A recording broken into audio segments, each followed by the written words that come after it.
नमस्कार दोस्तों, कैसे हैं आप सब। चलिए हम लोग राष्ट्रीय घटनाक्रम अभी स्टार्ट करते हैं। ठीक है, वन लाइनर हमारा समाप्त हो गया। वन लाइनर समाप्त होने का क्या कि एक बड़ा विपद खत्म हो जाता है। फैक्चुअली है, फैक्चुअली वो है, लेकिन भाई रिवीजन करना। आप देखोगे जब आप टेस्ट उस लगाओगे ना, देखो अब मैं आपसे एक रिक्वेस्ट करूंगा, आप टेस्ट लगाओ।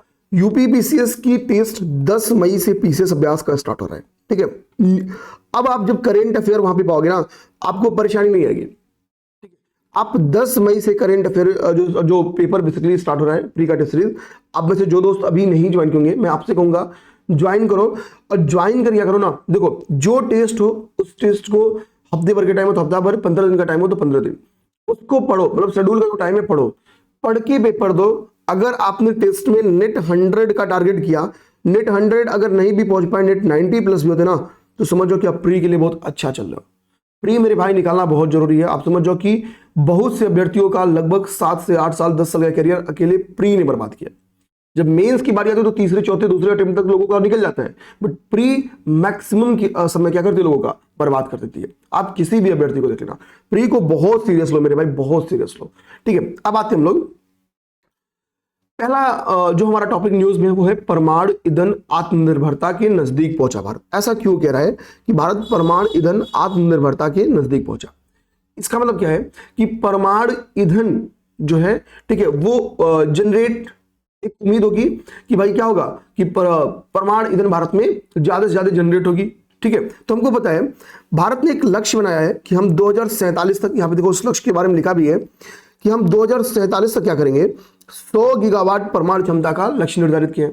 कि भाई हम क्या करेंगे, भारत 2047 तक 100 गीगावाट परमाणु क्षमता का लक्ष्य निर्धारित किया है। हमको पता कि जो परमाणु क्षमता है, जो ठीक है, न्यूक्लियर एनर्जी जो है, ये रिन्यूएबल एनर्जी का सोर्स है। तो हमारा जो नेट जीरो का लक्ष्य 2070 तक, उसको भी प्राप्ति में ये सहायता करता है। अब देखेंगे कि वर्तमान में जो भारत का परमाणु क्षमता है वो यहां पे लिखा गया है। पहले समझो, एक एक चीज कनेक्ट कर रहा हूं आपको। तो हमने क्या है 2047 में डिसाइड किया है, तो नाउ यानी वर्तमान की बात करें कि भाई वर्तमान में हमारा क्या हाल चाल है। तो वर्तमान में हमारा जो परमाणु क्षमता वो बहुत कम है। कितना है, 8.78 गीगावाट। यही हम क्या करते हैं, परमाणु क्षमता हमारा है। किस कब, अभी तत्काल में जो हमारी औकात है वो यही है।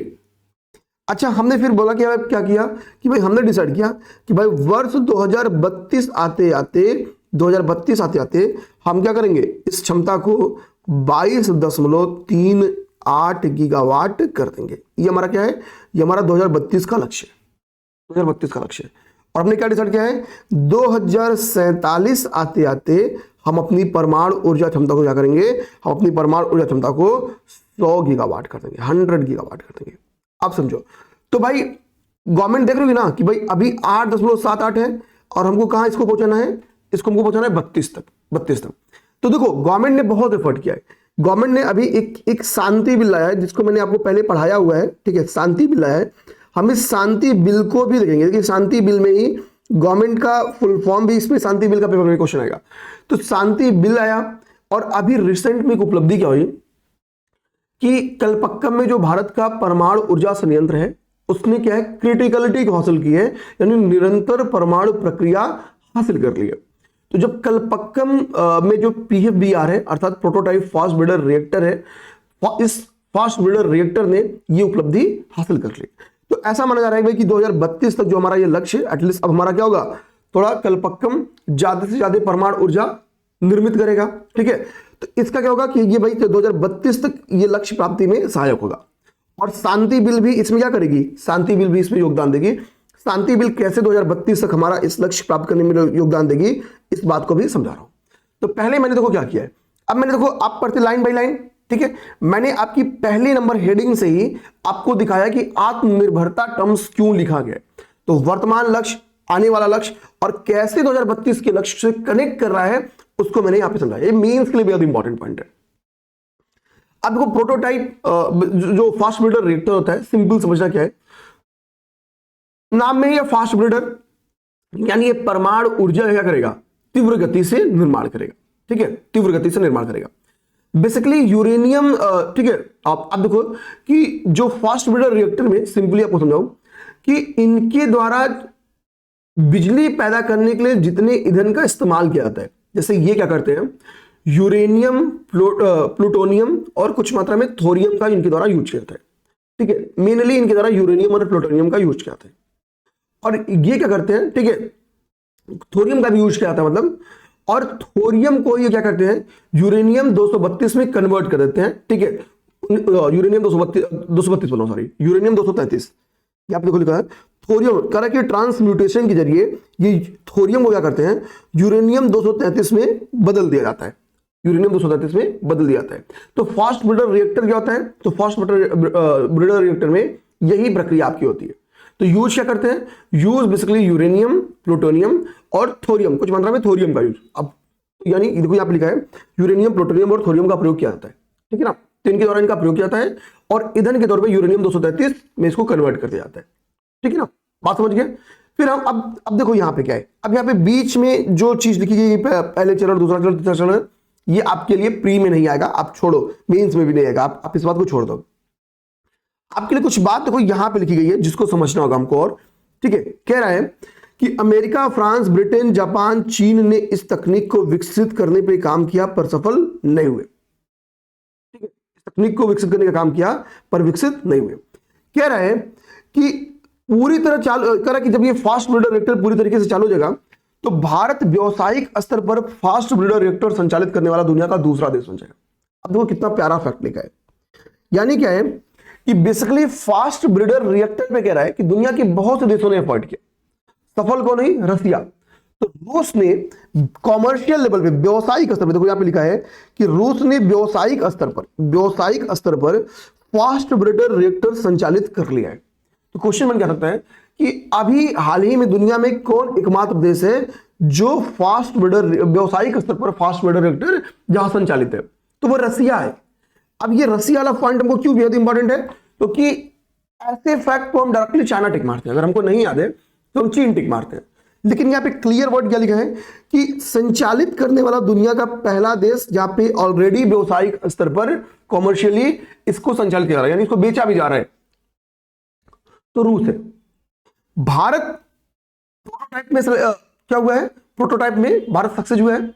जब भारत इसको व्यावसायिक स्तर पे उत्पादन शुरू कर देगा तो भारत क्या करेगा, दूसरा देश बन जाएगा। भाई हम प्रोटोटाइप में सक्सेस हुए हैं तो व्यावसायिक स्तर पे अब हम कर लेंगे। ठीक है, तो यानी आने वाले भविष्य में भारत व्यावसायिक स्तर पर इसका निर्माण करने वाला क्या होगा, दूसरा देश बनेगा। ठीक है, दूसरा देश बनेगा। ये फैक्ट क्लियर हो गया। कह रहा है कि दुनिया की बहुत जो P5 कंट्रीज हैं, आप देखो P5 मतलब यूनाइटेड नेशन की जो परमानेंट सीट है उसमें जो 5 मेंबर्स हैं, तो उसमें अमेरिका भी है, फ्रांस भी है, ब्रिटेन भी है, चीन भी है। ठीक है, ध्यान देना। तो कह रहा है कि ये जो P4 कंट्री आपको स्क्रीन पे दिख रहा है, अमेरिका, फ्रांस, ब्रिटेन, चीन और रसिया ऑलरेडी P5 में शामिल है, तो रसिया तो व्यावसायिक स्तर पर संचालित कर लिया। तो बचे जो 4 P5 कंट्रीज थे उन्होंने भी सोचा कि भाई हम रसिया की तरह क्या करते हैं, ये काम कर लेते हैं। इन्होंने इस पे काम भी किया बट सक्सेस नहीं हुए। जापान जैसे टेक्नोलॉजी से संपन्न देश ने भी इस पे वर्क किया लेकिन सक्सेस नहीं हुए, भारत सक्सेस हुआ। ये उपलब्धि है। मैंने आपसे बोला थोड़ा सा शांति बिल के बारे में, भाई शांति बिल, तो यहाँ पे शांति बिल के बारे में सिंपली छोटा सा लिख के आगे बढ़ गया है। ठीक है, बट मैं आपको शांति बिल के बारे में चाहूंगा कि आप थोड़ा सा शांति बिल को हम, ठीक है, थोड़ा डिटेल समझ लेते हैं, थोड़ा डिटेल। देखो आपके दिमाग में जाएगा कि क्रिटिकलिटी क्या है, एक वर्ड है ना इसमें, क्रिटिकलिटी। तो जो न्यूक्लियर साइंस होता है, ठीक है, न्यूक्लियर साइंस बेसिकली इसका मतलब आत्मनिर्भर अवस्था से होता है, आत्मनिर्भर अवस्था से होता है। तो ये बात अपने दिमाग में रखिएगा, ये बात अपने दिमाग में रखिएगा। अब यहाँ पे देखो शांति बिल लिखा है, शांति बिल लिखा है, कह रहा है कि परमाणु ऊर्जा का सतत दोहन, पहली बात क्या लिखा है, इसका सस्टेनेबल दोहन कर सके, सतत दोहन और विकास के लिए क्या हुआ, शांति विधेयक लाया गया। शांति विधेयक, देखो इसमें जो शांति टर्म्स है मेरे भाई ना, वो सिविलियन पर्पस को दिखाता है। यानी हम इस विधेयक के तहत ये बोल रहे हैं कि हम जो परमाणु ऊर्जा जनरेट करेंगे वो क्या करेंगे, वो सिविलियन यूज के लिए होगा, वो वार की तैयारी नहीं है, वो सिविलियन यूज के लिए होगा। तो पहला जो यहाँ पे फुल फॉर्म दिखा रहा है। अब वो शांति का यहाँ पे मैंने फुल फॉर्म लिखा है, शांति का सस्टेनेबल, थोड़ा सा प्रोनाउंसिएशन में मुझे दिक्कत इंग्लिश की होती है, उसको बहुत दिल पे मत लीजिएगा। Sustainable harnessing and development of nuclear energy, ठीक है, बिल 2025। तो ये हो गया शांति का full form, sustainable harnessing and development of nuclear energy peace, ठीक है, बिल या शांति बिल 2025, ये फुल फॉर्म हो गया, शांति का यहाँ पे फुल फॉर्म हो गया, ठीक है ना। तो शांति का ये फुल फॉर्म है। तो हमको इस बिल का मतलब समझ में आ गया, परमाणु ऊर्जा का सतत दोहन एवं शांति विकास विधेयक, जिसको लोग शांति विधेयक कहते हैं, ठीक है, ये बात समझिए। अब देखो यहाँ पे क्या लिखा है, यहाँ पे जो लिखा है उस बात को समझने के लिए आप स्क्रीन को फोकस करना, बट मैं आपको थोड़ा सा ठीक से समझाऊंगा। शांति बिल एक्चुअली क्या करती है कि परमाणु सेक्टर में प्राइवेट सेक्टर की एंट्री कराने की बात बोलती है, ठीक है। अब तक क्या था कि इस पे सरकार का कंट्रोल था, परमाणु ऊर्जा के उत्पादन में सरकारी क्षेत्र का क्या था, कंट्रोल था, जैसे एनपीसीआईएल हम लोग कह सकते हैं, तो इसका कंट्रोल हुआ करता था। बट अब हमको प्राइवेट प्लेयर्स को, पीएसयूज को, गवर्नमेंट का लक्ष्य है कि हम क्या करते हैं, उनके लिए परमाणु एनर्जी, न्यूक्लियर एनर्जी के लिए रास्ता खोलते हैं, यानी पीपीपी बेस्ड डेवलपमेंट करते हैं, ठीक है। कंट्रोल पॉलिसी का अपने बेस करेंगे, क्योंकि यहाँ पे हमने ऑलरेडी पॉलिसी बना ली है, तो थोड़ा सा प्राइवेट प्लेयर्स को शामिल करते हैं, ताकि जो हमारा परमाणु ऊर्जा उत्पादन का लक्ष्य वो पूरा हो सके। एक एक चीज वो पीसफुल तरीके से समझना बात। वन लाइनर मैंने इसी के लिए वन लाइनर से वन लाइनर हो गया। आप समझने के सर बात करते हैं। जब हमने बिल लाया तो बिल का हमने भाई उद्देश्य देख लिया। तो जब बिल का उद्देश्य देख लिया तो सिंपल सी बात है कि इसमें एक बात क्या बोला गया, इसमें दूसरी बात, तो प्राइवेट प्लेयर्स की बात तो समझ गए। दूसरी इसमें बात है कि गवर्नमेंट, अब तक जब गवर्नमेंट का कंट्रोल था तो गवर्नमेंट क्या है, बड़े मॉड्यूल रिएक्टर्स पे काम करती थी। तो गवर्नमेंट ने बोला पीएसयूज और प्राइवेट सेक्टर से, भाई आप स्मॉल मॉड्यूल रिएक्टर्स पे काम करो। इस पे स्मॉल मॉड्यूल रिएक्टर्स पे काम करो। तो स्मॉल मॉड्यूल रिएक्टर्स पे काम करना दूसरा लक्ष्य है ये गवर्नमेंट का। इसके लिए क्या बोला गया है कि भैया आप 20,000 करोड़ स्मॉल मॉड्यूल रिएक्टर्स के लिए 20,000 करोड़ रुपए आवंटित किए। कितना? 20,000 इस विधेयक में, ठीक है, जो जिन बातें हैं उन पे रिसर्च करने के लिए, डिजाइन करने के लिए 20,000 करोड़ रुपए आवंटित किए गए हैं। ठीक है, 20,000 करोड़, 20,000 करोड़ का भी ये दिमाग में अपने लक्ष्य रखेगा। अच्छा, ये गवर्नमेंट 20,000 खर्च कर रही है तो कुछ उद्देश्य से खर्च करेगी। कह रहा भाई इस बिल में हमने जो स्मॉल मॉड्यूल रिएक्टर्स की बात की है, एसएमआर की बात की है, तो 2033 आते आते आपको कितना स्मॉल मॉड्यूल रिएक्टर बना देना है? 5 स्मॉल मॉड्यूल रिएक्टर्स चालू करने का लक्ष्य। अब देखो 2033 तक हमारा, 2032 तक हमारा लक्ष्य कितना है? 32.38 गीगावाट परमाणु ऊर्जा जनरेट करने का लक्ष्य। कब? 2032 तक। कब तक? 2032 तक। कितना? 32.38। तो भाई जब स्मॉल गीगावाट रिएक्टर्स 2033 तक कम से कम, जब कम से कम की बात कर रहा है, जब 5 चालू हो जाएंगे तो क्या वो 32 वाला लक्ष्य हमको मिल नहीं जाएगा? बात क्लियर था? तो देखो इसके लिए, उस लक्ष्य को प्राप्ति के लिए गवर्नमेंट इस पे काम कर रही है। भाई भारत का जो नेट जीरो का लक्ष्य है, हमारी अभी हम एनर्जी जनरेट करने के लिए बहुत ज्यादा क्या है, कोल पे डिपेंड है। कोल रिन्यूएबल एनर्जी का सोर्स तो है नहीं, तो जब रिन्यूएबल एनर्जी के सोर्स पे काम करेंगे, सस्टेनेबिलिटी पे काम करेंगे, तो नो डाउट नेट जीरो का लक्ष्य भी हमारा पूरा हो जाएगा। शांति का मतलब मैंने बता ही दिया कि भाई कि शांति का मतलब मेरा क्या है। तो हमने ये पूरा का पूरा क्या है, शांति विधेयक को समझ लिया। बात क्लियर? इसको समझते ही हमारा पहला टॉपिक क्या हुआ? पहला टॉपिक हमारा समाप्त हो गया। अब हम आते हैं अपने दूसरे टॉपिक पे।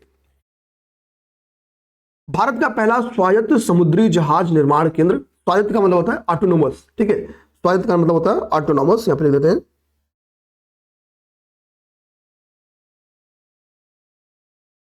ठीक है।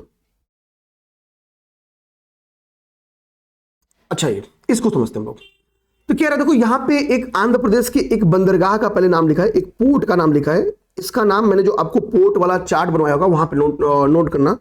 तो लिख रहे जुव्वलादीने बंदरगाह, जुव्वलादीने बंदरगाह, ये याद करना है। देखो ट्रेडिशनली पोर्ट पेपर में आता है, हो सकता हो कि क्या करो, इस पोर्ट का नाम थोड़ा अलग करके दे दे।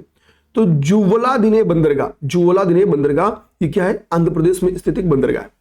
तो इसी बंदरगाह पे क्या हुआ कि भारत के पहले ऑटोनोमस समुद्री जहाज निर्माण केंद्र की स्थापना की गई। समुद्री जहाज निर्माण केंद्र की स्थापना की गई। किस बंदरगाह पे? तो जुव्वलादीने बंदरगाह पे। तो भाई डायरेक्टली तो पहले तो यही आपका आंसर किसके द्वारा बनाया जा रहा है? तो यह निर्माण सागर डिफेंस इंजीनियरिंग के द्वारा किया जाएगा, ठीक है, सागर डिफेंस इंजीनियरिंग के द्वारा ये, ठीक है, सागर डिफेंस इंजीनियरिंग के द्वारा इसका निर्माण किया जाएगा। सागर डिफेंस इंजीनियरिंग के द्वारा इसका निर्माण किया जाएगा। इसकी खासियत क्या है, यहाँ जहाजों के लिए डिजाइन किए गए जो वर्चुअल प्रतिकृतियां होंगी, ठीक है, वो रोबोटिक वेल्डिंग्स, 3D प्रिंटिंग्स, ठीक है, इनका बेसिकली यूज किया जाएगा। तो खैर आप इसकी बस रीडिंग कर लेना है। ये दो फैक्ट्स के लिए आपके इंपॉर्टेंट है कि स्पोर्ट पे इसका निर्माण किया जा रहा है और किसके द्वारा इसका निर्माण किया जा रहा है। थर्ड जो हमारे लिए इंपॉर्टेंट पॉइंट है ध्यान देना, वह भारत की पहली ड्राइवर रहित पॉड टैक्सी परियोजना। अब ये हमने वल्नर में नहीं पढ़ा, तो पहली बात कि अभी हाल ही में इस परियोजना की शुरुआत किस राज्य ने की, तो वह है महाराष्ट्र ने। किसने? महाराष्ट्र ने। देखो यहां पे लिखा है भारत की पहली, और यहां पे लिखा है ड्राइवर रहित, यानी ये ड्राइवर से संचालित नहीं होती है, ये ऑटोनोमस है, एआई बेस्ड है, ध्यान देना। तो भारत की पहली ड्राइवर रहित पॉड टैक्सी परियोजना किसने शुरू की, तो महाराष्ट्र ने। तो पहले इस पॉड टैक्सी परियोजना की बहुत सी विशेषताएं होंगी, ठीक है, किन किन छिद्रों के बीच में चल रही है, कुल कितने मीटर लंबी है, कितने किलोमीटर लंबी है, ठीक है। तो देखिए यहां पे लिखा है, ठीक है, अभी कि कुर्ला से बीकेसी, कुर्ला से बीकेसी के बीच में ये चलेगी। अभी जब स्टार्ट होगा, जब इसको, ठीक है, पहले जब इसका पहला चरण स्टार्ट होगा तो कहां से कहां के बीच में, कुर्ला से बीकेसी के बीच में इसको डेवलप किया जा रहा है, कुर्ला से बीकेसी के बीच में। जो इसका फर्स्ट फेज है वो कितना है, 3.36 किलोमीटर का। अब इतना डिटेल में भले ना आए, बट पहली है तो कुछ भी हो सकता है। 3.36 किलोमीटर लंबा है। तो जैसे मेट्रो का थोड़ी थोड़ी देर बाद क्या होता है, एक ब्रेक पॉइंट, एक स्टेशन आता है, तो कह रहा है कि इस 3.36 किलोमीटर लंबे रूट पे, ठीक है, कुल 8 स्टेशन होंगे। कितने? 8 स्टेशन होंगे। तो पहले तो पहला चरण कितना लंबा है, 3.36, ये दिमाग रखना है, ठीक है। अब देखो कह रहा है कि अभी तो चूंकि फर्स्ट फेज था तो 3 पॉइंट समथिंग था, 2031 तक कह रहा है कि महाराष्ट्र गवर्नमेंट इस नेटवर्क को बढ़ा के कितना कर देगी, 8.85 किलोमीटर, 8.85 किलोमीटर कर देगी। और जो अभी आपको 8 स्टेशन देख रहे हैं, वो स्टेशन की संख्या कितनी हो जाएगी, 22 तक, 22 स्टेशन। 2021 तक जब इस लूप का जो विस्तार किया जाएगा, तो कह रहा है कि इसकी टोटल लंबाई 8.85 किलोमीटर, 8.85 किलोमीटर हो जाएगी। और इसमें 22 स्टेशनों तक इसको विस्तृत किया जा सकता है। कितना? 22 स्टेशन तक। देखो यहां पे देखो आगे बोल रहा है कि प्रत्येक पॉड में 6 यात्री बैठ सकेंगे। कितना? प्रत्येक पॉड में 6 यात्री। तो ये हमारे लिए इंपॉर्टेंट है, मुझे लगता है ये विशेषता काफी इंपॉर्टेंट है कि तकनीकी विवरण के बारे में अगर इसके देखें तो प्रत्येक पॉड में 6 यात्री बैठेंगे। यह हर 15 सेकेंड के अंतराल पर चलेगी, मतलब एक स्टेशन से, ठीक है। स्पीड इसकी 40 किलोमीटर पर घंटे रहेगी। तो देखो 40 किलोमीटर पर घंटे और 15 सेकंड में ये स्पीड ये नॉर्मली पकड़ लेगी, ठीक है ना। ये सारी विशेषताएं इसकी, ये सारी विशेषताएं इसमें हैं। तो ठीक है, इसको हम लोग देख लें। अच्छा अब हम आते हैं नेक्स्ट अगले फैक्ट्स की तरफ चलें। अगला जो हमारा टॉपिक है उसकी तरफ हम लोग चलते हैं। तो कह रहा है कि गुरुग्राम भारत का सबसे प्रदूषित शहर बना, ठीक है, गुरुग्राम। अब किसने बताया कि गुरुग्राम भारत का सबसे प्रदूषित शहर है? तो देखो एक एजेंसी है ऊर्जा और स्वच्छ वायु अनुसंधान केंद्र, CREA। तो हमको इसका नाम याद करना पड़ेगा, क्या? CREA। तो CREA ने बोला, ठीक है, कि भैया सबसे प्रदूषित जो शहर है वो क्या है, गुरुग्राम है। क्यों बोला? क्योंकि जब यहाँ पे PM 2.5 का मेजरमेंट किया गया तो बताया गया कि यहाँ पे PM 2, अच्छा ये जब ध्यान देंगे तो ये पूरे साल का रिपोर्ट नहीं है, ये मार्च 2026 में कह रहा कि अकेले स्पेशली हम लोग मार्च 2026 की बात करें तो मार्च 2026 में गुरुग्राम दुनिया का सबसे प्रदूषित, देश का सबसे प्रदूषित शहर निकला, ठीक है। देश का, दुनिया का नहीं, देश का सबसे प्रदूषित शहर निकला। यहाँ पे PM 2.5 का स्तर कितना था? तो 116, ठीक है, म्यूजी पर मीटर क्यूब, ठीक है ना, याद। ओके, तो मार्च में इस बात को समझना, जिससे लोग ईयरली समझ जाएंगे। इसी के लिए छोटे छोटे फैक्ट्स को मैं आपको बार बार, जो हेडिंग बन के निकलेगा वो क्या करेगा, गुरुग्राम टिक मार देगा जब ईयरली आएगा, लेकिन ईयरली में गुरुग्राम नहीं है, ध्यान देना, ठीक है। तो यहां पे क्या है, मार्च 2026 में, ठीक है। अब देखो क्या रहा है, आगे बात बोल रहा है कि रिपोर्ट में यह भी शामिल आया कि देश के 10 सबसे प्रदूषित शहरों में हरियाणा के 4 शहर हैं, ठीक है, ठीक है, हरियाणा के 4 शहर हैं, गुरुग्राम, फरीदाबाद, बहादुरगढ़ और मानेसर, ठीक है। मतलब देश के 10 सबसे प्रदूषित शहरों में हरियाणा के 4 क्या है, प्रदूषित शहर हैं, ठीक है, प्रदूषित शहर है। लेकिन अगर हम लोग ईयरली रिकॉर्ड देखें भाई, कि ये साल भर में अगर एक एवरेज के तौर पे देखें कि भाई सबसे प्रदूषित कौन है, तो सालाना रिकॉर्ड देखें तो पूरा अगर हम लोग 25-26 का रिकॉर्ड देखें तो गाजियाबाद सबसे प्रदूषित शहर है, गाजियाबाद, ठीक है, गाजियाबाद, यही इंपॉर्टेंट है। ठीक है, क्वेश्चन हो जाएगा कि हाल ही में CREA ने, ठीक है, 2025-26 में किसे सबसे प्रदूषित शहर के तौर पे पाया है। 90% लोग किसको टिक मारेंगे, लिख के ले लो, गाजियाबाद, सॉरी गुरुग्राम। आप नहीं मान रहे हो तो ये क्वेश्चन पब्लिक, अभी वीडियो पब्लिक करने पहले मैं टेलीग्राम पे क्विज दे देता हूं और देख लेना कि लोग क्या टिक मार रहे हैं। आप ही लोग बस मारोगे गाजियाबाद। ठीक है, आ जाओ। कह रहा है कि ठीक है, तो ये तो हम लोग देख लिए कि गाजियाबाद। अब ये यूपी स्पेशल बेस भी हो गया, यूपी स्पेशल हो गया, ठीक है ना। और कल को क्लाइमेट मतलब वायु प्रदूषण के ऊपर, पॉल्यूशन के ऊपर आप उठाओ, GS 6 में क्वेश्चन बन के आया हुआ है, तो हम क्या इसको एज अ केस स्टडी लिख सकते हैं। ठीक है, दिखा सकते हैं।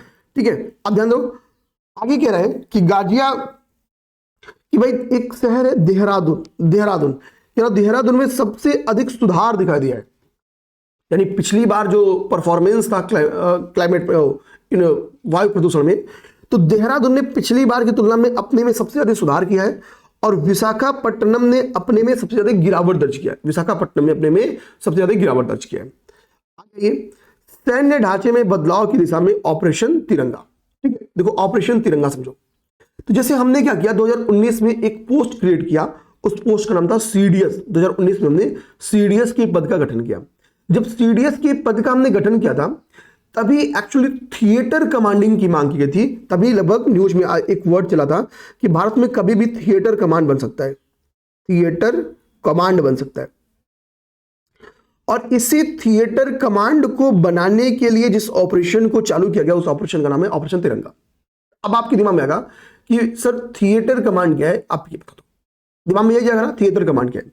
तो कह रहा देखो, बेंगलुरु में रण संवाद 2026 का आयोजन किया गया।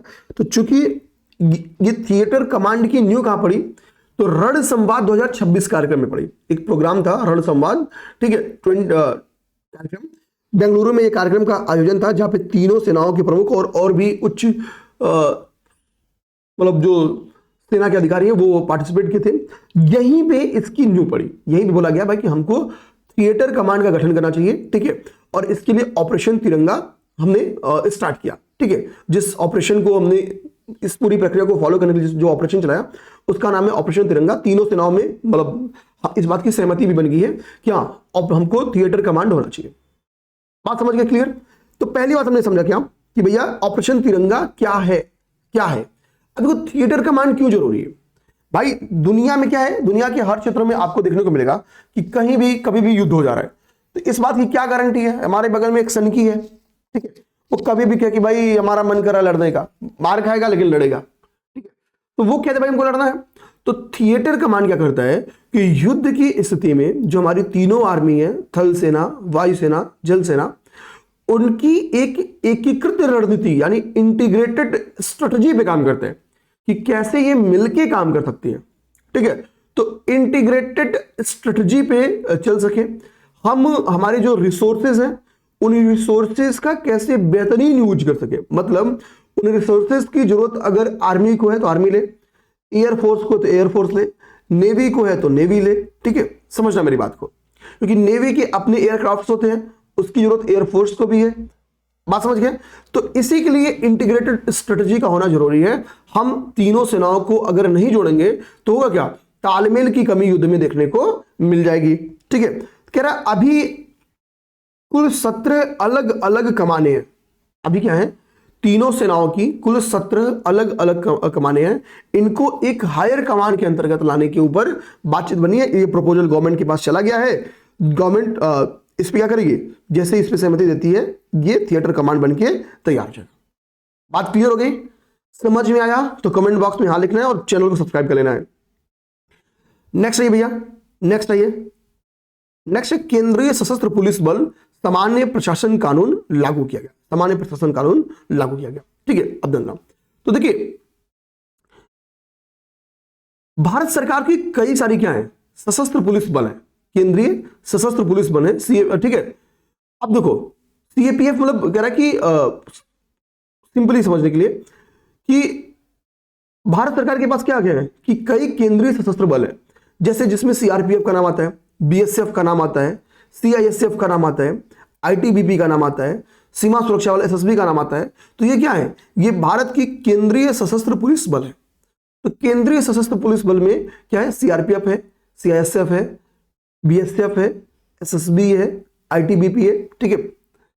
अब लेकिन दिक्कत क्या है कि इनकी भर्ती प्रक्रिया, इनका प्रमोशन, इनकी सेवा शर्तें एक समान नहीं है तो सब केंद्रीय सशस्त्र पुलिस बल ही।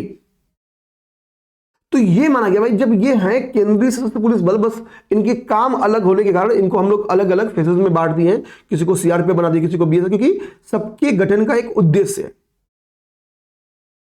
तो क्यों ना हम इनमें क्या लाएं, इनमें एक रूपता लाएं, इनमें एक समानता लेके आए। बात क्लियर कि इनमें क्या करें, हम एक समानता लेके आए, ये उद्देश्य लग गया, ताकि इनमें भर्ती प्रक्रिया, इनमें प्रमोशन, इनमें सेवा शर्तें क्या हो, एक समान हो जाए, ठीक है। इस उद्देश्य से इसको लेके आया गया, ठीक है, इस उद्देश्य से इसको लेके आया गया, ठीक है, ठीक है। अच्छा, ठीक है, इसका भी सिंपल सा उद्देश्य क्या होगा कि इनमें ये जो केंद्र की जो सशस्त्र पुलिस बल है, इनमें प्रशासनिक स्पष्टता लाना, इन जो विभिन्न बल हैं उनमें कोऑर्डिनेशन को यानी समन्वय की भावना में बढ़ाना, यही बेसिकली उद्देश्य होगा। एक उद्देश्य को यहाँ पे कह रहा है कि CAPF बल, मतलब ठीक है, के बीच समझते, यही तो बताया मैं, समन्वय यानी कोऑर्डिनेशन को बढ़ावा देना, ठीक है, और IPS प्रतिनियुक्तियों से संबंधित मामलों को सुव्यवस्थित करना। बेसिकली जो प्रमोशन वाला मामला चला था, ठीक है, तो कह रहा कि IPS की इनका हेड किसको बना दिया जाता, किसी ना तो किसी IPS को। तो कह रहा कि ये जो मामले हैं इनको भी सुव्यवस्थित करना, भाई इसमें बवाल ववाल ना हो, ठीक है। तो एक बात ये था। आते हैं अगला जैसे में फैक्ट लिखा है वो आपका लिखा है ग्रेट इंडियन बस्टर्ड के ऊपर। ये भी आपको हमने वहां पे कराया था, मतलब वन लाइनर में इसको भी हमने किया था। अब देखो क्या है ग्रेट इंडियन बस्टर्ड वाला पॉइंट। तो अभी बेसिकली क्या है ना, देखो जो ग्रेट इंडियन बस्टर्ड है वो इंडेंजर्ड है, मतलब अगर हम उसको देखें, ठीक है, तो IUCN की लिस्ट में अब ये क्या है, क्रिटिकल इंडेंजर्ड का क्रिटिकली इंडेंजर्ड है। अभी यहीं पे कहीं लिखा भी होगा, ठीक है, कहीं तो इसका स्टेटस लिखा होगा, अभी दिखाऊंगा अभी आपको, ठीक है, ठीक है। अब देखो ये क्यू न्यूज में है, ठीक है, क्यू न्यूज में है, कह रहा है कि कक्ष में ग्रेट इंडियन बस्टर्ड के एक बच्चे को जन्म दिया गया, और जब इसके बच्चे को जन्म दिया गया एक खास तकनीक का यूज किया गया, एक खास तकनीक का यूज किया गया, ठीक है, और उसका इस्तेमाल करके गुजरात के कच्छ जिले में इस बच्चे का जन्म कराया गया, और उस पद्धति का नाम है जंप स्टार्ट पद्धति। बेसिकली क्या है देखो कि मतलब गुजरात में यहाँ पे दिखेगा आपको कि गुजरात में केवल 3 ही ग्रेट इंडियन बस्टर्ड के बच्चे हैं। देखो कह रहा है कि गुजरात के जंगलों में केवल 3 GIB ही जीवित हैं, और वो सभी क्या है, मादा हैं, इसीलिए वो अंडे, इसके सभी अंडे क्या होते हैं, बांझ होते हैं, इसके सभी अंडे बांझ होते हैं, ठीक है।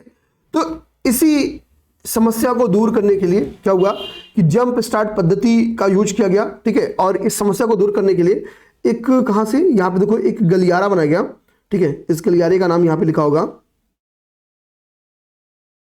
ठीक है ना, राजस्थान के जैसलमेर से, ठीक है, देखो, ठीक है,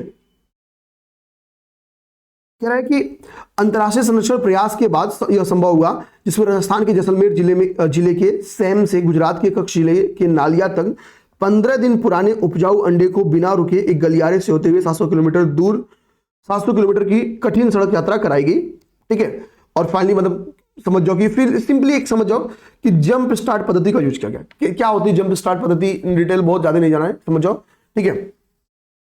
अब अपने को बस इतना चीज दिमाग में रखना है, ठीक है। और इस पे मंत्री जी काफी खुश हो गए, एक बयान भी दिए थे जिसकी वजह से ये न्यूज में आया। हमको बस इतना दिमाग रखना है जितना हम लोग देख लिए, ठीक है। यानी अंडा स्थानांतरण अभियान यहाँ चलाया गया था, अंडा स्थानांतरण अभियान चलाया गया था, जिससे क्या हुआ, इस बच्चे का जन्म हुआ, ठीक है। ये फैक्ट हमने ऑलरेडी देख लिया था, इसमें बहुत कुछ था भी नहीं। ये देखिए भाई, ये बेहद इंपॉर्टेंट फैक्ट है, ये आप ऑनलाइन में नहीं पाओगे। तो देखो SC कौन, यहां पे पहले SC कौन का दर्जा के लिए आप यहां समझो। देखो अपना कॉन्स्टिट्यूशन में तो कह रहा कि संविधान की अनुसूचित जाति आदेश 1950 की आर्टिकल 3 में एक बात थी आर्टिकल 3 बताता है कि कौन एससी। तो पहले बोला गया कि एससी का दर्जा केवल हिंदुओं तक था। एससी का दर्जा क्या था? पहले केवल हिंदुओं तक ही था, जानना। लेकिन बाद में इसको अमेंड किया गया और 1956 में सिख वर्ग को शामिल किया गया, 1919 में बौद्धिज्म को शामिल किया गया। यानी अब एससी का दर्जा किन किन को मिला है? तो बौद्धिज्म को मिला है, किसको मिला है? सिख को मिला है, किसको मिला है? हिंदू को मिला है। ठीक है, समय के साथ इस आदेश में परिवर्तन किया गया, लेकिन अभी भी इससे ईसाई और मुस्लिम क्या है? मुस्लिम समुदाय बाहर है। बात क्लियर? ईसाई और मुस्लिम समुदाय बाहर है। तो चूंकि ईसाई और मुस्लिम समुदाय को एससी समुदाय से बाहर किया गया है, तो इसके लिए क्या है, कह रहे हैं कि भैया अगर हिंदू सिख बौद्ध के अतिरिक्त आप किसी अन्य धर्म के अनुयायी बनते हो तो आप एससी सर्टिफिकेट क्या होगे? एससी सर्टिफिकेट पाने में आप पात्र नहीं होगे।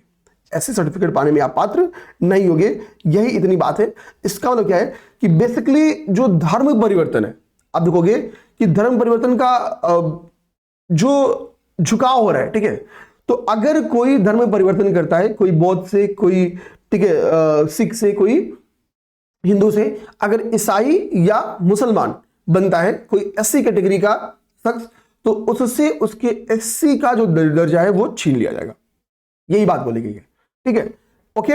अब यहां पे क्लियर बात देखो लिखा है, इसमें कौन कौन, आप अगर हिंदू हो, अगर आप सिख हो, अगर आप बौद्ध हो, तो यहीं पे आपको ये दर्जा मिलेगा, अन्य नहीं मिलेगा।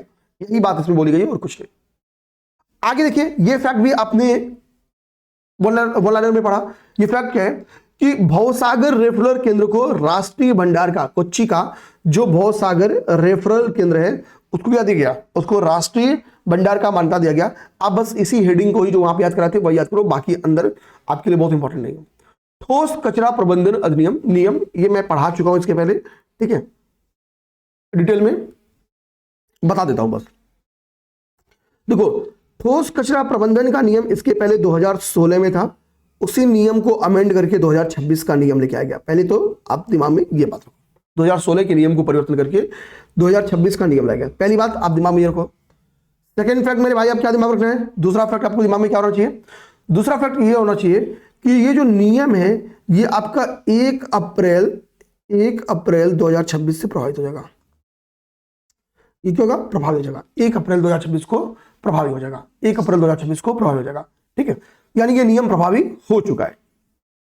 अब इसमें क्या बोला गया है कि भाई जो कचरा उत्पादन इकाइयां हैं वो कचरे को 4 पार्ट में सेग्रीगेट करेंगे, यानी विभाजित करेंगे। 4 हिस्सों में क्या करेंगे? उसको विभाजित करेंगे। ठीक है, 4 हिस्सों में विभाजित करेंगे। ठीक है, अब देखो,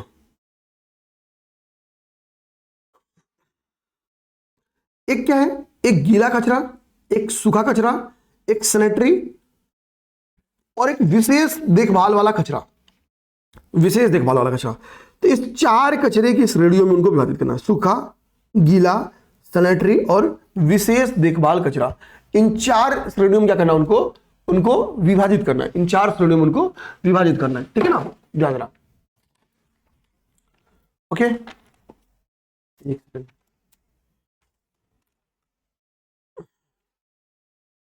अब आपके दिमाग में ये जाएगा कि भाई विशेष देखभाल अपशिष्ट जो है, जिसके लिए एक अलग बॉक्स ही बनाना है, वो क्या है, उसमें क्या शामिल होंगे? तो उसमें मान लो पेंट के जो डब्बे होते हैं, जो बल्ब होता है, जो पानी के थर्मामीटर होते हैं, जो दवाइयों के रैपर्स होते हैं, जो दवाइयां होती हैं, उनको विशेष देखभाल कचरे में शामिल करना है। जो आपकी सैनिटरी यानी स्वास्थ्यकर जो अपशिष्ट है, उसमें सैनिटरी नैपकिन्स आती हैं, डायपर्स आते हैं, ठीक है, आपकी, ठीक है, इन चीजों को आपको वहां पे शामिल करना है। ठीक है, तो ये पहली बात क्या है, आपको 4 हिस्सों में उनको विभाजित करना है। एक चीज दिमाग रखना है, इनको 4 हिस्सों में विभाजित करना है। ये नियम आपका ईपीए एक्ट 1986 के तहत लाया गया, ईपीए एक्ट 1936 के अंतर्गत लाया गया। ठीक है ना, अच्छा, ठीक है, इसका उद्देश्य क्या होगा? अब सोचो, खुद ही सोचो ना कि इसका उद्देश्य क्या होगा। इसका उद्देश्य सर्कुलर इकोनॉमी पे कभी क्वेश्चन आए तो सर्कुलर इकोनॉमी को बढ़ावा देना, लैंडफिल के बोझ को कम करना। क्योंकि भाई आप कहीं भी फेंक दोगे, इससे क्या होगा? इससे लैंडफिल का बोझ क्या होता है? बढ़ जाता है। ठीक है, इसके बहुत सारे नेगेटिव इंपैक्ट्स हैं। खैर, ठीक है ना।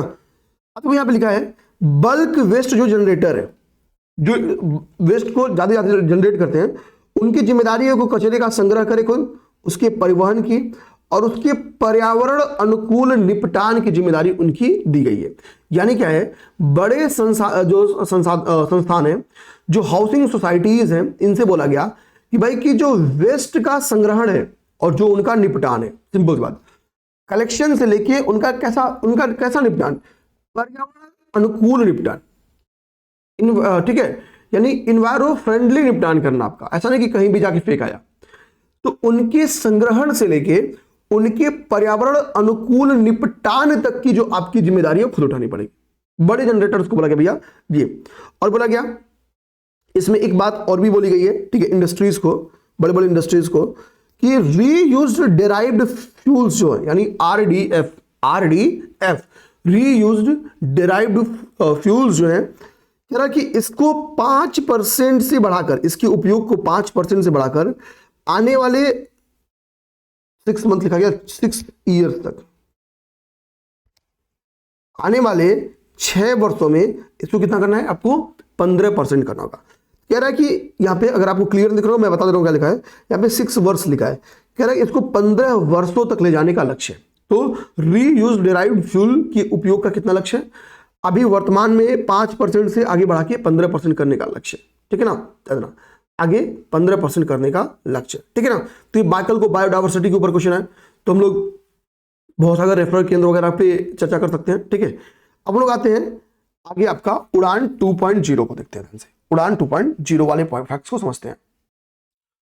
नए टॉपिक में आप देखिए क्या है, वो है कि केंद्रीय कैबिनेट द्वारा उड़ान 2.0 को मंजूरी दी गई। देखिए उड़ान प्रोग्राम हम लोग क्यों लेके आते हैं, तो रीजनल बेसिकली मोबिलिटी को बढ़ावा देना या रीजनल कनेक्टिविटी को, ठीक है, बढ़ावा देने के उद्देश्य से बेसिकली हम क्या लगता है, यानी उनमें हवाई संपर्क को बढ़ावा देने के लिए हमने उड़ान मिशन लेके आए थे हमने।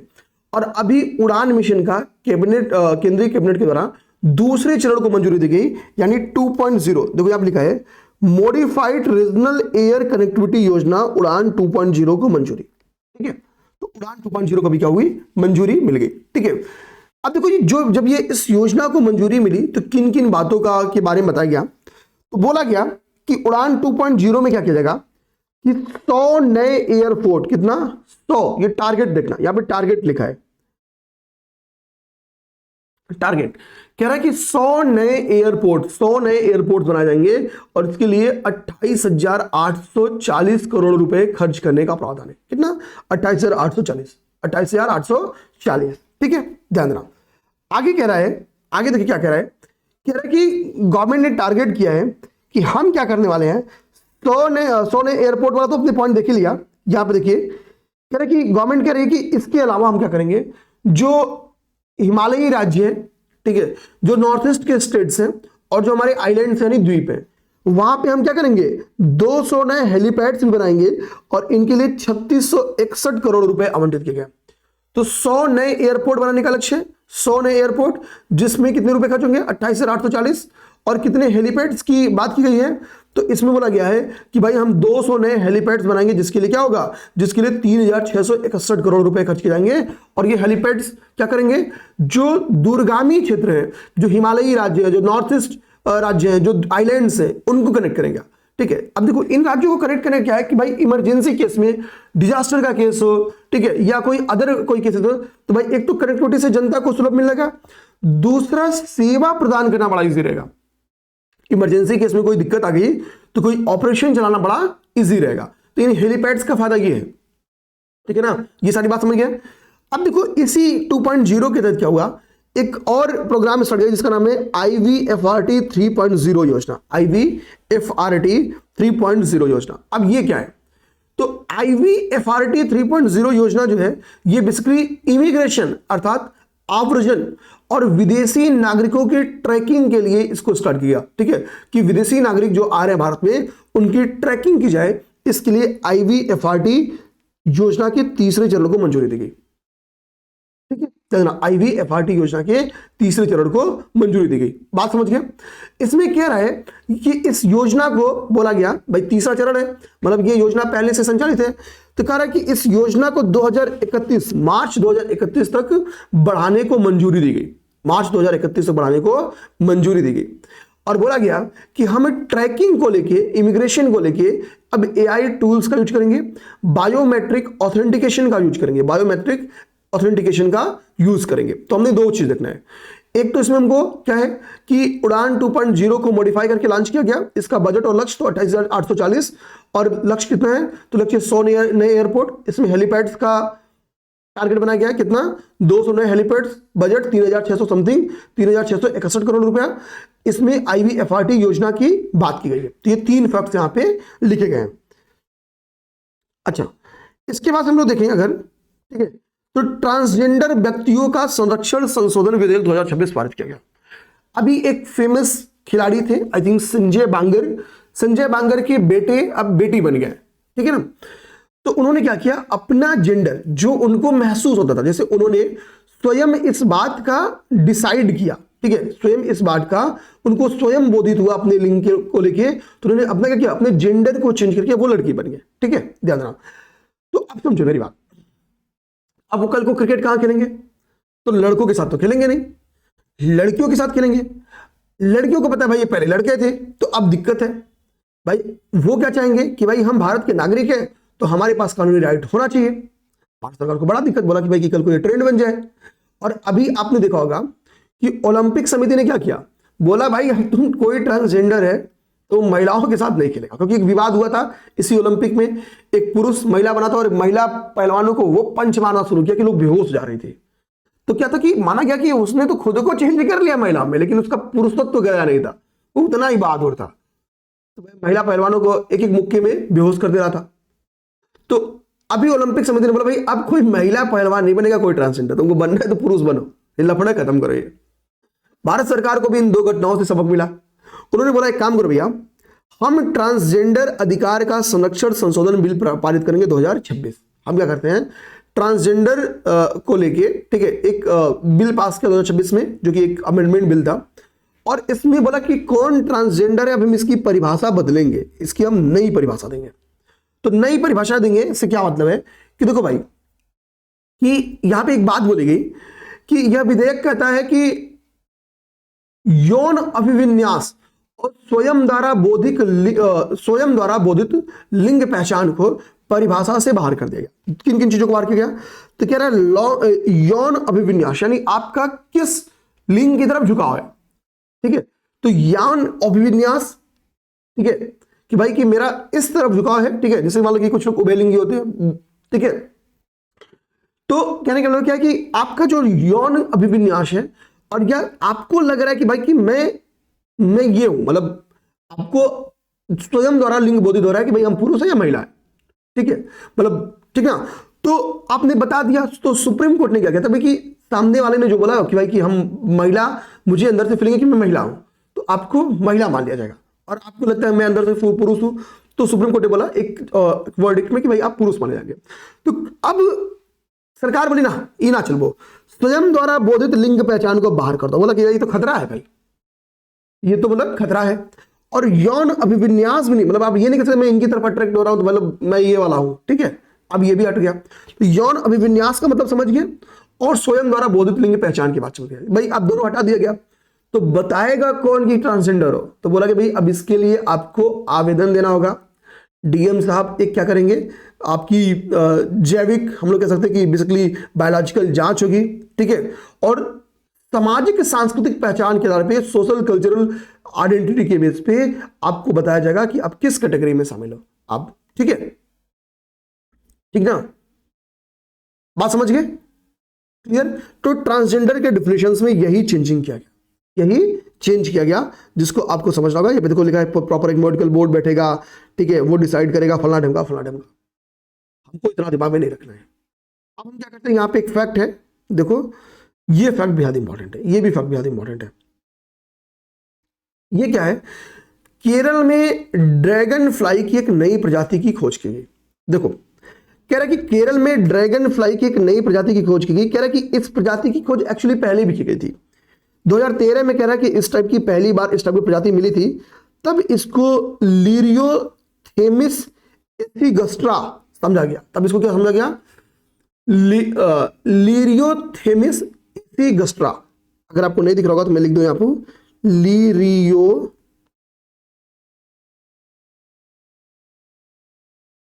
थेमिस एसीगस्ट्रा।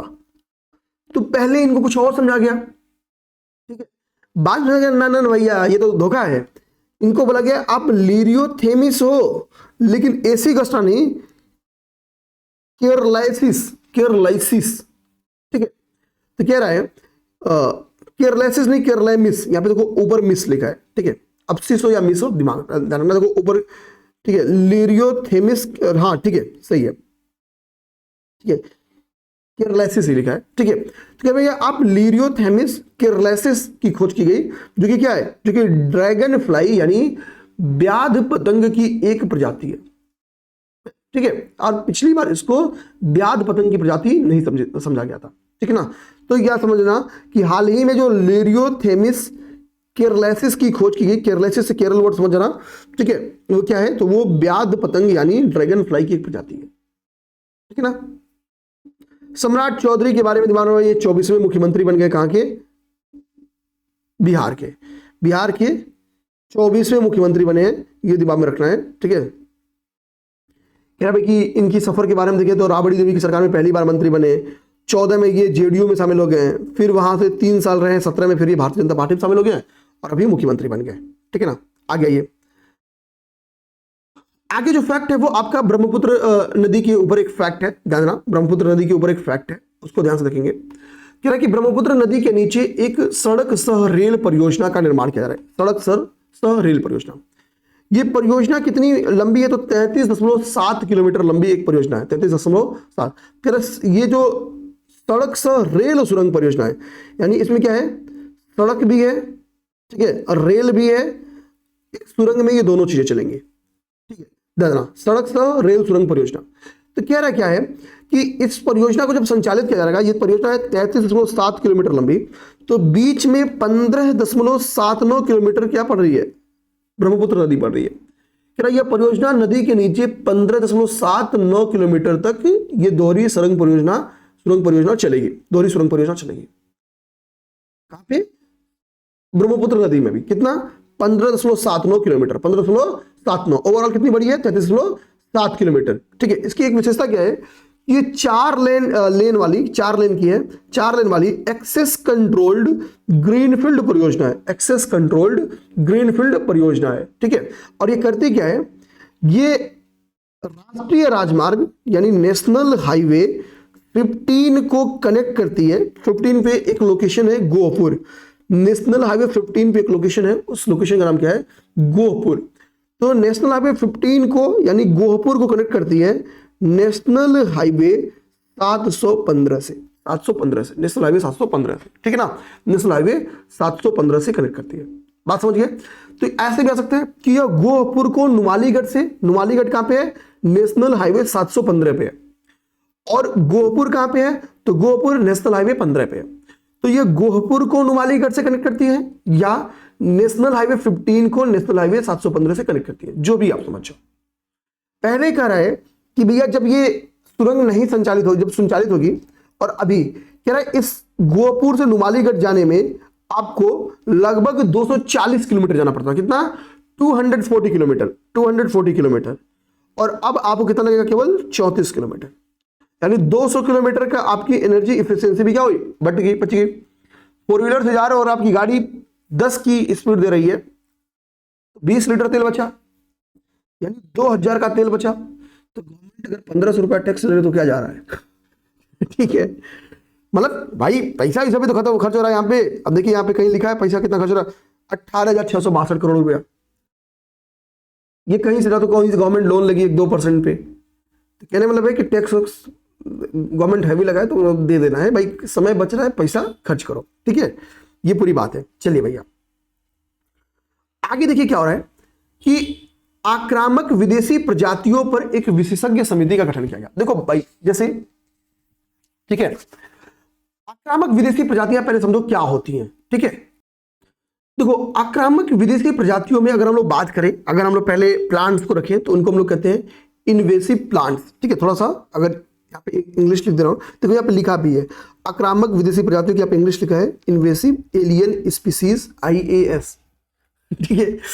तो देखो अब इसमें स्पीसीज में प्लांट्स भी आते हैं, ठीक है, कुछ जलीय जीव भी आते हैं, यानी एक्वाटिक जो स्पीसीज है वो भी आती हैं, ठीक है ना, स्थलीय जीव भी आते हैं, ठीक है। लेकिन बेसिकली अब देखो होता क्या है, तो जो ये आपकी आक्रामक विदेशी प्रजातियां हैं IAS जो है, ठीक है, इन्वेसिव एलियन स्पीसीज जो है, इनमें जैसे हम लोग पौधों, खासतौर पे जो इन स्पीसीज में जो पौधे होते हैं बहुत इंपॉर्टेंट होते हैं। इनका घरेलू नाम अगर आपको ध्यान देना है, तो जैसे एक पौधा होता है आपका, आपको समझा दूं 2 मिनट, कहीं ये मेंस में भी आपकी काम आ सकता है। लेंटाना कैमरा एक पौधा है, लेंटाना कैमरा नहीं कैमारा, एक पौधा है लेंटाना कैमारा, ध्यान देना। लेंटाना कैमारा नामक जो ये पौधा है, इसका मतलब चर्चित नाम क्षेत्रीय स्तर पर जो है वो पंचफुली है, ध्यान देना क्या है, पंचफुली है, पंचफुली है ये नाम। मेंस जिसकी लिखने की मन है वो याद करना, जिसको लग रहा है मेंस लिखने को नहीं मिलेगा मत याद करना, ठीक है।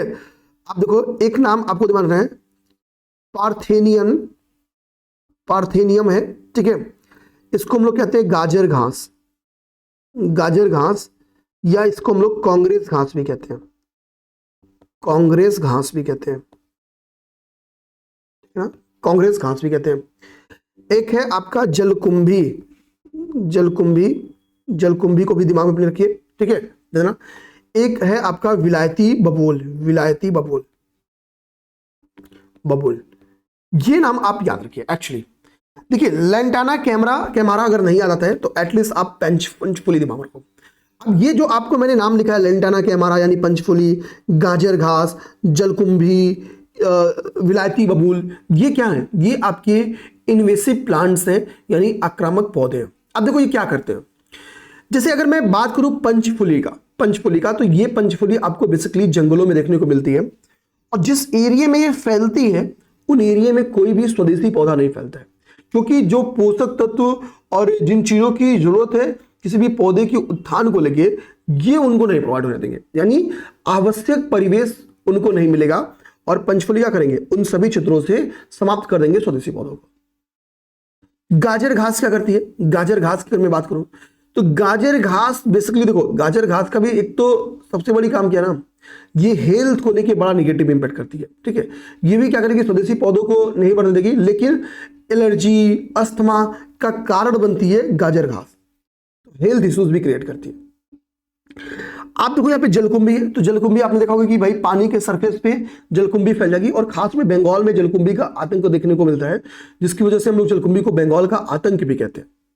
ये जलाशयों को जब ढक लेते हैं तो पानी में क्या होगी, ऑक्सीजन की कमी हो जाएगी, और ऑक्सीजन की कमी हो जाएगी तो सिंपल सी बात है मछलियों मर जाएंगी, यानी जलीय जीव मर जाएंगे। तो एक तो नुकसान ये होता है, मछलियां मरने लगती हैं। यहाँ पे बिलायती बबूल का नाम मैंने लिखा है, बिलायती बबूल एक्चुअली क्या ना, इनको ये जहां पे उगते हैं वहां पे ग्राउंड वाटर ही समाप्त कर देते हैं, भूजल स्तर को ही समाप्त कर देते हैं। और भाई जब आप भूजल स्तर को समाप्त कर देंगे तो जो छोटे घास है जिनकी जड़ें बहुत अंदर तक नहीं जा पाती हैं, तो उनको क्या होगा, उनको पानी नहीं मिला। बड़े पेड़ पौधे तो टिक जाते हैं क्योंकि भाई जड़ें अंदर तक जाती हैं तो वो टिक जाते हैं, लेकिन छोटे पौधे मर जाते हैं। तो ये क्या है, ये आपके आक्रामक पौधों का हालचाल हो गया, ठीक है। इसी तरीके से एक जीव में अगर आपको दिमाग में रखना है तो एक होती है अमेजन सेल्फिन, देखना एक जीव है उसका नाम है अमेजन सेल्फिन कैटफिश, इसको शॉर्ट में अमेजन कैटफिश भी बोल देते हैं, अमेजन कैटफिश भी बोल देते हैं। तो ये गंगा में पाई जा रही है आजकल, ठीक है। आजकल क्या अमेजन कैटफिश ये गंगा में पाई जा रही है। अब ये करती क्या है गंगा में, ये करती ये है कि बेसिकली इनका प्रसार इतना तेजी से गंगा में हो रहा है कि ये स्थानीय मछलियों की संख्या को कम कर देती है, ठीक है। स्थानीय मछलियों की संख्या को कम कर देती है, तो उनको खुद ही कापी के, ठीक है, निपटा देंगे। तो अमेजन कैटफिश दिमाग में रखना है, ये इनका क्या है कि गंगा में गंगा की जो मूल मछलियां हैं उनको समाप्त करने में इनकी बड़ी भूमिका मानी जाती है, बड़ी भूमिका इनकी मानी जाती है। तो ये दिमाग में अपने रख लेना है बेसिकली, ठीक है। तो आप समझ गए कि भाई कि आपका IAS है क्या, ठीक है। तो एक ये भी IAS। अब देखिए होता क्या है, तो यहाँ पे देखो लिख रहा है कि ये बायोडायवर्सिटी को खतरा करते हैं, तो हमने देखा ही कि कैसे ये बायोडायवर्सिटी को खतरा कर रहे हैं। फूड सिक्योरिटी के लिए नुकसानदेह है, क्यों, क्योंकि भाई आप फिशरीज समाप्त कर दे रहे हैं, तो फिशरीज भी तो फूड सिक्योरिटी का हिस्सा है। इसके अलावा मान लो एक जैसे एक जीव होता है एप्पल स्नेज, एक जीव है, ये भी आक्रामक प्रजाति है। एप्पल, एप्पल की मोबाइल नहीं है, ठीक है, स्नेज, स्नेल, स्नेल, स्नेज नहीं, स्नेल, ये एक जीव है। ये क्या करता है, बेसिकली धान की फसल को नुकसान कर देता है। तो ये एक ऐसी आक्रामक प्रजाति है एप्पल स्नेल, ठीक है, जो कहां लगती है, जो धान की फसल में लगती है। अब धान की फसल क्या होती है, उसकी प्रोडक्टिविटी समाप्त हो जाती है, तो फूड सिक्योरिटी को भी तो खतरा हो जाएगा। और मानव स्वास्थ्य पे क्या इसका असर है, तो मैंने आपको बताया कि गाजर घास के बारे में या कांग्रेस घास के बारे में, कि कैसे ये मानव स्वास्थ्य, अस्थमा और इन चीजों का कारण, एलर्जी और अस्थमा का कारण बन जाती है। तो इनके ऊपर क्या है, ये गंभीर खतरा है। तो मैंने आपको प्रूफ के साथ, नाम के साथ बताया कि कैसे ये फूड बायोडाइवर्सिटी, कैसे ये फूड सिक्योरिटी, कैसे मानव स्वास्थ्य में खतरा है, ठीक है। तो एनजीटी ने बोला भाई एक काम करो, इन समस्या से निपटान के लिए अब हम क्या करेंगे, एक विशेषज्ञ समिति बनाएंगे, जिस विशेषज्ञ समिति की अध्यक्षता कौन करेगा, एक रिटायर्ड आईएफएस अधिकारी हैं धनंजय मोहन, धनंजय मोहन जी करेंगे। कौन करेगा, धनंजय मोहन जी करेंगे, ठीक है ना। 2 साल के लिए समिति का गठन किया गया है। इस समिति का अवधि कितना है, 2 साल के लिए समिति का अवधि है, ठीक है, ध्यान देना। ओके, ये बात क्लियर। आगे आइए, भारत का होर्मुज जलडमरू मध्य में ऊर्जा सुरक्षा ऑपरेशन, ये हमने पढ़ा है वन लाइनर में। ऊर्जा सुरक्षा ऑपरेशन का संबंध किससे है, होर्मुज जलडमरू मध्य, हमको पता है ओमान और ईरान के बीच में फारस की खाड़ी का बेसिकली एक रास्ता है। फारस की खाड़ी को कनेक्ट करना किससे, अरब सागर से। क्लियर बात। सकरा रास्ता है जिसका 20% जो एनर्जी सिक्योरिटी है वो यहीं से होके जाता है, ठीक है। भारत को खास तौर पे एलपीजी और पेट्रोलियम्स के लिए यहां पे डिपेंड है। तो हमने क्या किया, 5 से अधिक युद्धपोत लगा दिए कि भाई जो हमारा होर्मुज से हमारी जो जहाजें पार होंगी, हमारी युद्धपोत उनको डायरेक्शंस देंगे, दिशा बताएंगे, ठीक है, और प्रोटेक्ट करेंगे कि भाई कि कोई युद्ध में संलिप्त देश गलती से हमारे जो जहाज है उनको टारगेट ना कर ले। और ठीक है, तो ये सारी बात यहां बता रहा है कि इस सुरक्षा के तहत आगे लिखा भी है यहां पे कि 33 किलोमीटर चौड़ा आपका ये मतलब बेसिकली होर्मुज जलमार्ग है। और इस जब हमने ऑपरेशन कर चलाया, तो इस ऑपरेशन में तो सबसे पहले शिवालिक और नंदा देवी नाम के 2 टैंकर्स को हमने सुरक्षित निकाला था, शिवालिक और नंदा देवी। एक रिपोर्ट है कि होर्मुज जलडमरू मध्य से जो सबसे सुरक्षित जहाज निकले उन देशों की लिस्ट में भारत शामिल है, ठीक है, तो ये दिमाग में रखना है। और जब अस्थायी रूप से सीज फायर का अनाउंसमेंट कर दिया गया, तो भारत का पहला जो एलपीजी टैंकर वहां से गुजरा था, उस एलपीजी टैंकर का नाम था जग विक्रम, उस एलपीजी टैंकर का नाम था जग विक्रम। तो यानी आपको 3 हमको क्या करना है, पोर्ट्स का नाम याद करना है, पोर्ट बोला मतलब टैंकर्स का नाम करना है। एक तो शिवालिक और नंदा देवी, ठीक है, ये इसको हमने जो ऑपरेशन चलाया उस ऑपरेशन से सुरक्षित पहली बार यही निकली शिवालिक और नंदा देवी। और जब सीज फायर का अनाउंसमेंट हो गया तो जग विक्रम, तो जंग शिवालिक हुआ तो क्या हुआ, मतलब अस्थायी सीज फायर हुआ तो जंग रुक गई, तो जंग विक्रम कर दो इसको, ठीक है, याद हो गया इसलिए। आ जाओ, ठीक है, तो हमने ऑपरेशन ऊर्जा क्या था, ये ऑपरेशन ऊर्जा सुरक्षा देख लिया हमने। आगे कह रहा है कि राजा रवि वर्मा की पेंटिंग, इसको हमने पढ़ा ही था कि राजा रवि वर्मा ने यशोदा और कृष्ण की एक पेंटिंग बनाई थी जिसको नीलामी किया गया, तो 167.2 करोड़ रुपए में ये पेंटिंग क्या हुई, बिक गई। और भारत की सबसे महंगी पेंटिंग्स में से एक हो गई है, सबसे महंगी पेंटिंग हो गई जिसकी नीलामी हुई 167.20 करोड़ रुपए में। ये भारत की क्या है, इसका बिकना भारत की कलात्मक समृद्धता का परिचय दिखाता है कि भारत कितना कलात्मक तौर पे समृद्ध है और उस कला की कैसे वैश्विक डिमांड है, ठीक है ना। अब देखो इकोसॉक यूएन की एक हमको पता है कि जो यूएन के 6 अंग है, ठीक है, अस्थाई महासभा, ये सब जो अच्छे अंग है, उन 6 अंगों में एक इकोसॉक है। इकोसॉक के अभी विभिन्न निकायों का निर्वाचन हुआ, उनमें क्या हुआ कि विभिन्न निकायों में भारत को निर्वाचित किया गया, ठीक है, किस अवधि के लिए, तो 2027 से 2030 की अवधि के लिए। तो पहली बात, भारत 2027 से 2030 की अवधि के लिए भारत का निर्वाचन हुआ है, ठीक है। ये बस आपको ईयर याद रखना है और कुछ नहीं याद करना है, ठीक है। रायसीना संवाद के बारे में दिमाग में रखो। तो रायसीना संवाद जब हुआ तो रायसीना संवाद के पहले फिनलैंड के राष्ट्रपति हैं अलेक्जेंडर स्टप, वो भारत के यात्रा दौर पे आए थे। हमने बुलाया कि भाई आप आइए, हम आपको क्या करते हैं, हम आपको रायसीना संवाद का मुख्य अतिथि बनाते हैं। और जब उद्घाटन होगा तो उद्घाटन सत्र के आप प्रमुख वक्ता होंगे, मोदी जी नहीं थे प्रमुख वक्ता, ठीक है। तो मुख्य अतिथि कौन था, तो मुख्य अतिथि और मुख्य वक्ता, ध्यान देना, प्रमुख अतिथि और प्रमुख वक्ता ये दोनों फिनलैंड के राष्ट्रपति अलेक्जेंडर स्टब थे। कौन थे? फिनलैंड के राष्ट्रपति अलेक्जेंडर स्टब थे। ये दिमाग में रखें, बात समझना। अभी हमने इनको बुलाया था तो हम अभी अलेक्जेंडर स्टब हमारे लिए अलग से इंपॉर्टेंट है, बट मुख्य वक्ता भी आपको याद करना, क्यों कहीं ऐसा ना लगे आपको कि मोदी जी रहे हो। अच्छा, ये रायसीना डायलॉग एक्चुअली है क्या? तो रायसीना डायलॉग हमको बताना चाहिए कि एक जियो पॉलिटिक्स यानी भू राजनीतिक और भू आर्थिक यानी जियो इकोनॉमिक्स के मुद्दों पर चर्चा करने वाली एक भारत की बहुत बड़ी पहल है। इस पहल को हमने 2016 में स्टार्ट किया था। खास तौर पर यह पहल जो ग्लोबल साउथ है, ठीक है, ग्लोबल साउथ को रिप्रेजेंट करता है, ठीक है, ध्यान देना।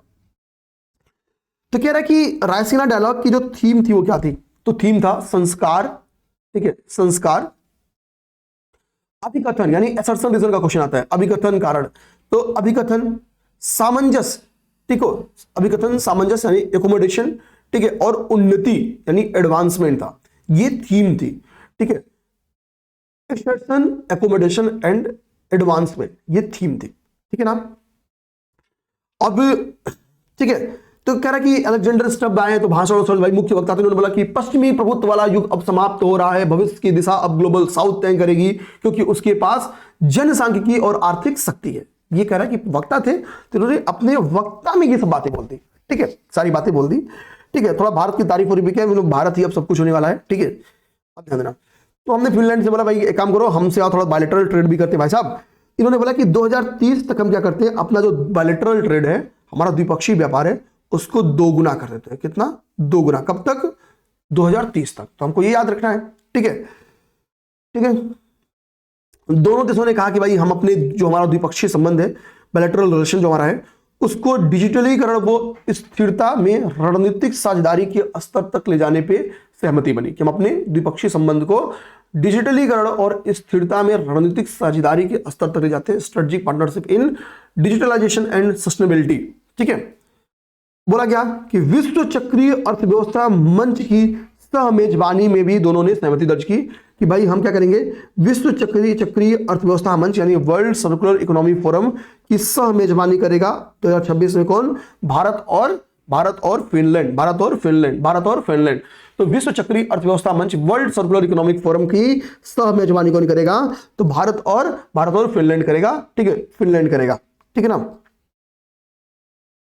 अब देखो यहाँ पे ट्राई की रिपोर्ट आई है, telecom regulatory authority of India की।